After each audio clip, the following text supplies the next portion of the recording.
Good morning, all. With the limited time I have, my responsibility is one. And that is if I can get all the business leaders in the room to give more into education. And if you are not a business leader, to go and encourage your business leader to give more into education. And the reason is simple. Business is not doing enough in education. Number one, we have to realize that business benefits from an educated and skilled workforce, and that's a primary reason why, not a primary reason, but it's one of the benefits we have to business. And evidence says business has not been doing enough, and if you've been attentive enough, you would have realized the study done by United Nations Education, Scientific and Cultural Organization, policy paper released just before the World Economic Forum, stating that contributions to education are less than 0.1% of the profits of some of the biggest companies in the world. Current private contributions to education in developing countries totaling $683 million a year are equivalent to only 5% of all the aid to education. There is a lot that business can still do. And the same report states that if all students were to leave school with basic reading skills, poverty would fall by 12%. And that's to me remarkable. And surely this is good for business. And I saw the first slide Louise had these figures up. But this is just to show if we were to contribute from early childhood development, what benefits would globally we have around the world.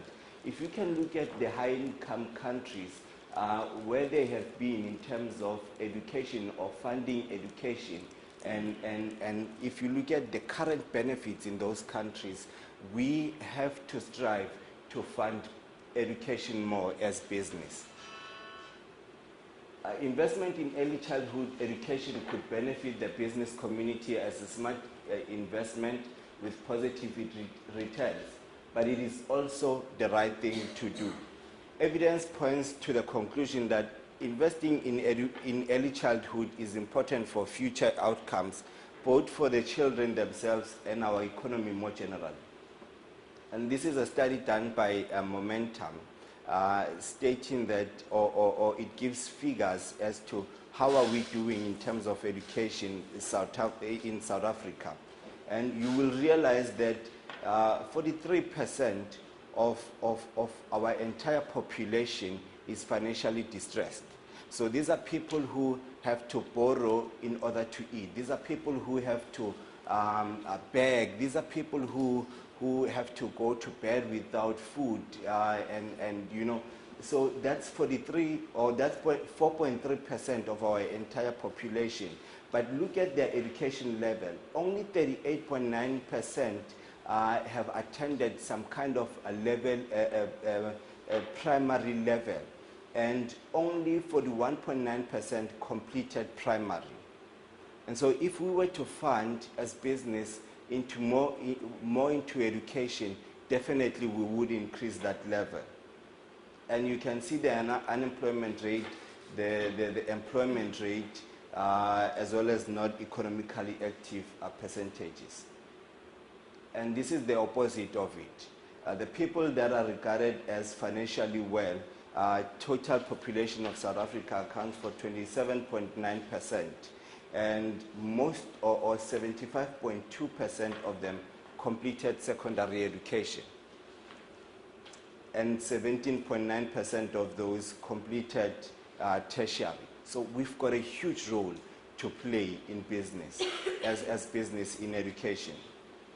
My duty is to encourage business leaders to encourage use of technology in schools to assist our teachers in teaching better. Schools in many low-income communities are struggling with teaching the basic skills of reading, writing, and mathematics. Technology can address some of the gaps and provide teachers with the tools to teach better, and for students to learn faster. However, technology cannot replace the human instruction required to help students be more creative, solve problems, foster teamwork, and build character. And this is why on a daily basis we have to appreciate the likes of Principal Sabelo right here with us. There is a huge gap between what the government is able to cover and the actual need. And therefore, the main question remains, who covers the balance? And that talks to us right here. Louise, earlier when she opened, she touched on the National Development and Vision 2030. It is amazing that we talk about these initiatives and these visions, but we do not support the means of how to get there. And one of those, simply in my view, is the NECT, National Education Collaboration Trust, and what it aims to do. And you will understand the gap that it still has in achieving what it aims to do. And their vision is very simple, that in 2030, 95% of learners should be passing maths and languages by at least 50%. And only 8 districts out of 52 districts have been touched to date.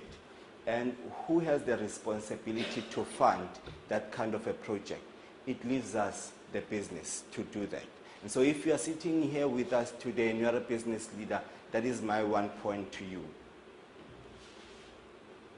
And what does MMI do in education? MMI has been in the past focused on investing in early childhood development and secondary education, with the belief that if it empowers early childhood development practitioners, the children will get better development. We invest in innovative means of learning such as paper video, which can support teachers in teaching better. We also fund means of empowering teachers in secondary education to allow teachers to deliver quality content to learners. And just speaking on that point, there's a school that we got in Mpumalanga. In 2011, we were sitting at 20% matric pass rate.